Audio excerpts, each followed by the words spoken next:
ரொம்ப ஆரோக்கியமான சாமை அரிசி உப்புமா எப்படி பண்ணலாம் அப்படிங்கிறத பார்க்க போகிறோம். இது ரொம்ப ஹெல்த்துக்கு ரொம்ப நல்லது அப்படிங்கிறது எல்லாத்துக்குமே தெரியும்.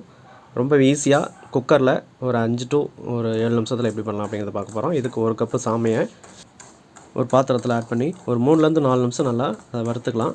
அடுப்பை மீடியம் ஃப்ளேமில் வச்சு அப்படியே ஒரு 3 நிமிஷம் வறுத்துட்டிங்கன்னா இதுமாரி உங்களுக்கு அரிசி லைட்டாக அப்படியே நல்லா புரிஞ்சு வந்தமாரி இருக்கும். ஒரு 3 நிமிஷம் நல்லா வறுத்துட்டிங்கன்னா அதை ஆற வச்சிடலாம். இப்போ ஒரு சின்ன குக்கரில் 1 டேபிள் ஸ்பூன் அளவுக்கு ஆயில், அதில் கடுகு உளுத்தம் பருப்பு ஆட் பண்ணி இந்த கடுகு உளுத்தம் பருப்பு நல்லா புரியும் போது அதில் பச்சை கடலை பருப்பு ஒரு டேபிள் ஸ்பூன்லேருந்து 1.5 டேபிள் ஸ்பூன் கூட நம்ம போட்டுக்கலாம். அது இந்த உப்புமா சாப்பிடும்போது கடிப்படும், ஒரு சில பேத்துக்கு நல்லாயிருக்கும். ஸோ நான் கொஞ்சம் கூடவே போட்டிருக்கேன். இந்த பச்சை கடலை பருப்பு நல்லா வறுப்பட்டதுக்கப்புறம் அதில் கட் பண்ணி வச்சுக்கிற ஒரு 3 பச்சை மிளகாயை நான் ஆட் பண்ணியிருக்கேன், சின்ன சின்ன மிளகா.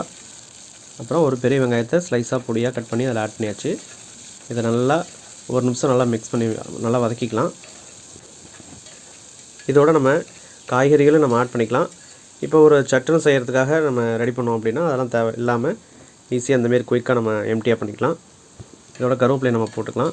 ஸோ காய்கறியை பொறுத்தவரையும் பீன்ஸு, கேரட்டு, உருளைக்கிழங்கு, பட்டாணி, தக்காளி இது எல்லாத்தையும் நீங்கள் ஆட் பண்ணிக்கலாம். ரொம்ப நல்லாயிருக்கும். அது ஒரு கிச்சடி மாரின்னு சொல்லுவாங்க. எம்டியாக ஒரு உப்புமா, சாமி உப்புமா குக்கரில் ஒரு 5லேருந்து 7 நிமிஷத்தில் இந்தமாரி நீங்கள் பண்ணிக்கலாம். இப்போ நம்ம 1 கப் அளவுக்கு சாமை எடுத்துருந்தோம். இப்போ அதுக்கு எந்த இதில் நீங்கள் எடுக்கிறீங்களோ அதுக்கு 3 கப் அளவுக்கு நம்ம தண்ணி ஆட் பண்ணோம். நம்ம 1 கப் அளவுக்கு எடுத்துருந்தோம், அதே அளவில் 1க்கு 3 அப்படிங்கிற ரேஞ்சில் நம்ம தண்ணி ஆட் பண்ணி நல்லா கிண்டி விட்டுக்கிட்டோம். இப்போ இதுக்கு தேவையான அளவுக்கு உப்பு நம்ம போட்டுக்கலாம். இப்போ நல்லா கொதி வருது. இப்போ கொதி வரும்போது அதை நீங்கள் உப்பு இருக்கான்னு செக் பண்ணி டேஸ்ட் பண்ணி பாருங்கள். அது லைட்டாக ஒரு கல் கூட இருக்கணும். உரப்பாக இருந்துச்சுன்னா தான் அது உப்புமாவுக்கு நல்லா இறங்கி கரெக்டாக சாப்பிடும்போது கரெக்டாக இருக்கும். அதுக்கு ரொம்ப கூட போட்டுறாதீங்க. இப்போ இந்த சாமை அரிசியை, அதாவது வறுத்து வச்ச சாமை அரிசியை அதில் அப்படியே கொஞ்சம் கொஞ்சமாக போட்டு கிண்டி விட்டுடலாம்.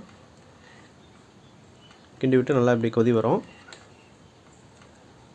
இப்போ குக்கரோட மூடியை போட்டு மூடி வச்சிட வேண்டியதுதான்.